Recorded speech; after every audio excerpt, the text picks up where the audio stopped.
നമസ്കാരം. കംസപത്നിമാരായ അസ്ഥിയും പ്രാപ്തിയും മഗധാധിപനായ ജരാസന്ധൻ്റെ പുത്രിമാരാണ്.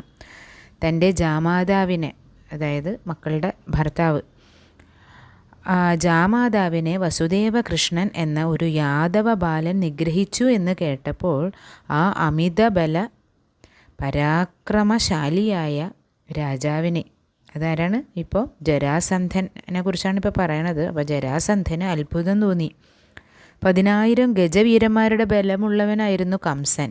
അങ്ങനെയുള്ള ആ ശക്തനെ കേവലം ഒരു കുമാരൻ കഴുത്ത് ഞെരിച്ച് കൊല്ലേ?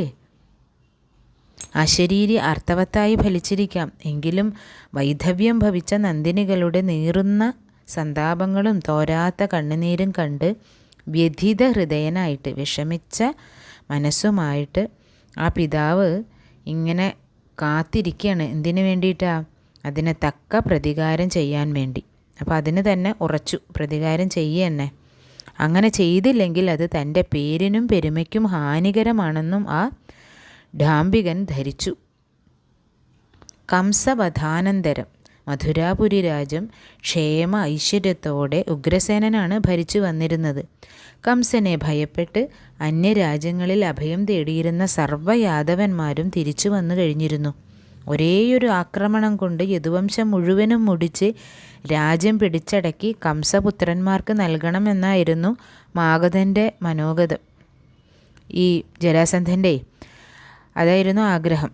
അതനുസരിച്ച് യുദ്ധത്തിൽ തനിക്ക് സഹായത്തിനായി അന്നത്തെ പ്രബല രാജാക്കന്മാർ കുറച്ച് പേരുണ്ട്. കുറച്ച് പേരുടെ പേര് ഞാൻ പറയാം. ഒരുപാട് പേരുണ്ട്. സാല്വൻ, കലിംഗൻ, ചേദിപൻ, ദന്തവക്ത്രൻ, പൗണ്ഡ്രകൻ, ബൃഹൽക്ഷത്രൻ, ശല്യൻ, യുധാജിത്ത്, രുഗ്മി, ദ്രുപദൻ, ജയദ്രഥൻ, ശകുനി, അങ്ങനെ കുറേ പേരുണ്ട്. അപ്പോൾ അവരൊക്കെ ആയിട്ട് ജരാസന്ധൻ സഖ്യത്തിലേർപ്പെട്ടു. ഇത്രയും കാര്യങ്ങൾ സാധിച്ചപ്പോഴത്തേക്ക് വർഷങ്ങളും ഒരു 2 വർഷമൊക്കെ കഴിഞ്ഞു കേട്ടോ.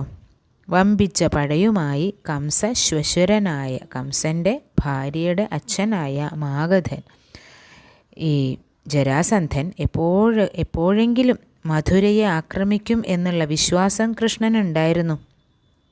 അപ്പോൾ ഒരു ദിവസം ജരാസന്ധനും സഹായ സഖികളും അവരുടെ അസംഖ്യങ്ങളായിട്ടുള്ള ചതുരംഗ സേനകളോടും കൂടി മധുരയെ അവരോധിച്ചു, ചുറ്റി വന്നു. അങ്ങനെ 23 അക്ഷൗഹിണി പടകളാണ് ഒരു സേനാസമൂഹത്തിൽ ഉണ്ടായിരുന്നത്. ഒരു അക്ഷൗഹിണി പടയിൽ എത്ര കുതിര, എത്ര കാലാൾ, എത്ര ഗജം ഉണ്ട് എന്നുള്ള കാര്യം ഞാൻ ഡിസ്ക്രിപ്ഷൻ ബോക്സിൽ എഴുതാം. അപ്പോൾ അതിൻ്റെ 23 അക്ഷൗഹിണി പടകളാണ് ഈ സേനാസമൂഹത്തിൽ ഉണ്ടായിരുന്നത്. എന്ന് വെച്ചാൽ വളരെ വിപുലമായിട്ടുള്ള പട തന്നെയാണ്, സൈന്യം തന്നെയാണ്. മധുരാപുരി കോട്ടയുടെ 4 വശവും മഹാസമുദ്രം പോലെ ശത്രുപട വളഞ്ഞു. അത് കണ്ട് യാദവന്മാർ പരിഭ്രാന്തരായി. കൃഷ്ണൻ അവരെ സമാധാനിപ്പിച്ചു.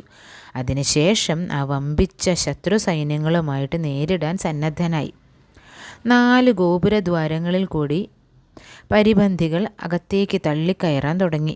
ഈ സേനകളെ, ഈ സമരം മൂലം അനവധി ദുഷ്ടന്മാർ ഈ ഭൂമുഖത്ത് നിന്നും അന്തർധാനം ചെയ്യും. ദുഷ്ടനിഗ്രഹമാണ് എൻ്റെ അവതാര ഉദ്ദേശം. അതിനുവേണ്ടി എൻ്റെ വൈഭവം ഇവിടെ കാണിക്കേണ്ടിയിരിക്കുന്നു. ഈ വിധം ചിന്തിച്ചുകൊണ്ട് ഭഗവാൻ പശ്ചിമ ചക്രവാള സീമയിലേക്ക് ഒന്ന് വീക്ഷിച്ചു നോക്കി. തത്സമയം വിശിഷ്ടമായൊരു തേര്, സുദർശന ചക്രം, കൗമോദകം, എന്താ കൗമോദകം? ഗദ, ഗദയുടെ പേരാണ്.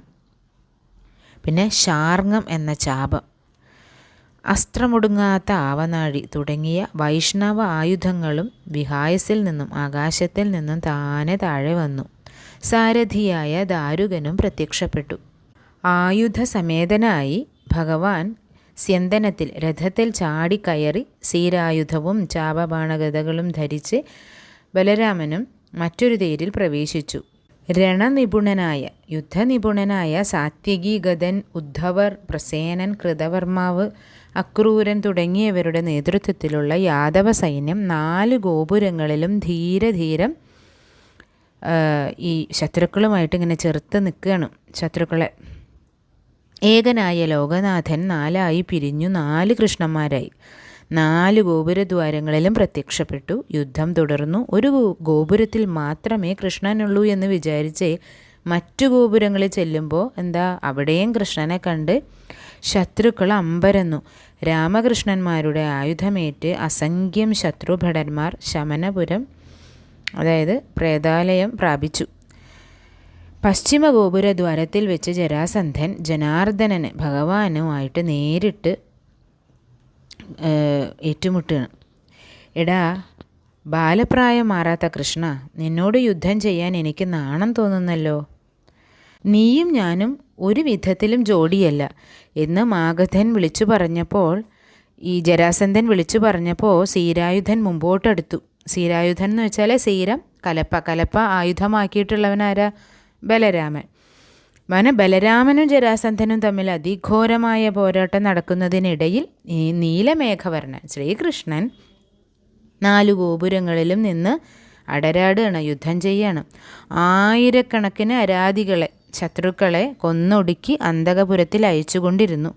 ജരാസന്ധനും സീരധ്വജനും തമ്മിലുള്ള ഈ ദ്വന്ദ്വയുദ്ധം അപ്പോഴും നടന്നുകൊണ്ടിരുന്നു. രാമൻ മാഗധൻ്റെ ഗദയും രഥവും ഒക്കെ തകർത്തു. തൽക്ഷണം മറ്റൊരു തേരിൽ അവൻ ചാടിക്കയറി രൗഹിണേയൻ്റെ, അതായത് ബലരാമൻ്റെ നേർക്ക് ഉഗ്രമായ ബാണപ്രയോഗം ആരംഭിക്കുകയാണ്. ആ വിശിഖ സമൂഹത്തെ സകലം സംഹരിച്ചുകൊണ്ട് ബലരാമൻ സംഘർഷണൻ ക്രുദ്ധനായിട്ട് മുമ്പോട്ടെടുത്തു. സീരത്താൽ കലപ്പയാൽ ജരാസന്ധൻ്റെ തേര് തല്ലിപ്പൊളിച്ച് അവനെ വലിച്ച് നിലത്തിട്ട് അങ്ങോട്ടും ഇങ്ങോട്ടുമൊക്കെ വലിച്ചിഴച്ചു. ക്ഷതങ്ങളേറ്റ് അവൻ്റെ ശരീരത്തിൽ നിന്നും അവിഛിന്നം ചോര ഒലിച്ചുകൊണ്ടേയിരുന്നു. അവനെ നിലത്തിട്ട് ചവിട്ടി വധിക്കാനായി ബലഭദ്രൻ കാലുയർത്തിയപ്പോൾ കൃഷ്ണൻ ഓടിയെടുത്ത് വന്ന് തടഞ്ഞു. ജ്യേഷ്ഠ, അവനെ കൊല്ലരുത്. അവൻ നമ്മാൽ ബദ്ധ്യനല്ല, നമ്മളല്ല അവനെ കൊല്ലേണ്ടത്, അവൻ പൊയ്ക്കൊള്ളട്ടെ എന്ന് പറഞ്ഞ് മാഗധനെ മോചിപ്പിച്ചു. ജരാസന്ധൻ നാണക്കേടോടുകൂടി എഴുന്നേറ്റ് തിരിഞ്ഞു പോലും നോക്കാതെയാണ് ആ രംഗത്തിൽ നിന്ന് ഓടി ഒളിക്കുന്നത്. അപ്പോൾ കൃഷ്ണൻ പറഞ്ഞു, അവനെ വധിക്കരുതെന്ന് വിലക്കിയത് മറ്റൊന്നും കൊണ്ടല്ല, അവനെ വധിക്കാനുള്ളവൻ പാണ്ഡുപുത്രനായ ഭീമനാണ്. അതിനുള്ള സമയം വരുമ്പോൾ അത് സംഭവിച്ചുകൊള്ളും. ജരാസന്ധൻ്റെ സഖികളും സഹായികളുമായിട്ട് വന്ന രാജാക്കന്മാരിൽ പലരും ആ ആയോധനത്തിൽ കൊല്ലപ്പെട്ടു. ശേഷിച്ചവർ കൃഷ്ണനുമായിട്ട് സമരത്തിനൊരുമ്പെട്ടത് അബദ്ധമായി പോയി എന്നുള്ള ചിന്തയോടെ ബാക്കിയുള്ള പടസന്നാഹങ്ങളോടും കൂടി സ്വന്തം നാടുകളിലേക്ക് തിരിച്ചുപോയി. ആ യുദ്ധത്തിൽ മാഗധന് ഏറ്റവും സഹായികളായി നിന്നിരുന്നവരെ വസുദേവ സഹോദരിയുടെ പുത്രന്മാരായ ശിശുപാലനും ദന്തഭക്തനും ഒക്കെ ആയിരുന്നു. അവരുടെ മാതാക്കൾ പാണ്ഡവ മാതാവായ കുന്തിയുടെ അനുജത്തിമാരുമാണ്. അങ്ങനെ അനവധി കാലം കുന്തിദേവി സന്താനരഹിതയായിട്ട് കാന്താരത്തിലെ പാണ്ഡു ഒരുമിച്ച് ജീവിക്കേണ്ടി വന്നതുകൊണ്ട് അനുജത്തിമാരുടെ മക്കൾ കുന്തിയുടെ മക്കളായ പാണ്ഡവരേക്കാൾ പ്രായം കൂടിയവരായി തീർന്നു. പരാജിതനാണെങ്കിലും ജരാസന്ധൻ അടങ്ങിയിരുന്നില്ല കേട്ടോ. മഹാബലിപുത്രനും അസുര സാമ്രാട്ടുമായിരുന്ന ബാണനെ അവൻ്റെ രാജധാനിയായ ശോണിതപുരത്ത് ചെന്ന് കണ്ട് കൃഷ്ണനുമായുള്ള സമരത്തിൽ തന്നെ സഹായിക്കണമെന്ന് ജരാസന്ധൻ അഭ്യർത്ഥിക്കുന്നുണ്ട്. കൃഷ്ണൻ ദേവപ്രിയനായതുകൊണ്ട് തൻ്റെ ശത്രുവെന്ന രീതിയിൽ ജരാസന്ധനെ സഹായിക്കാമെന്ന് അസുരപ്രവരൻ സമ്മതിച്ചു. അതനുസരിച്ച് തൻ്റെ സേനാനായകന്മാരായ കുംഭാണ്ഡൻ്റെയും കൂപകർണൻ്റെയും നേതൃത്വത്തിലെ 1,00,000 പാദാദികളോടുകൂടിയ ഒരു വലിയ അസുരപ്പടയെ ബലിസൂനു കൊടുക്കുന്നുണ്ട്. ജരാസന്ധന് സഹായമായിട്ട് മാഗധത്തിലേക്ക് അയച്ചു കൊടുക്കുന്നുണ്ട്. അതൊക്കെ പിന്നീട് പറയാം. അപ്പോൾ ഇന്ന് ഇത്ര മാത്രം. പിന്നീടും ജരാസന്ധൻ പഴയതിനേക്കാൾ വിപുലമായിട്ടുള്ള രീതിയിൽ മധുരാപുരി ആക്രമിക്കണമൊക്കെ ഉണ്ട്. അപ്പോൾ അത് ഇനിയൊരിക്കലാവാം. എല്ലാവർക്കും ഭഗവാന്റെ അനുഗ്രഹം ഉണ്ടാവട്ടെ കേട്ടോ.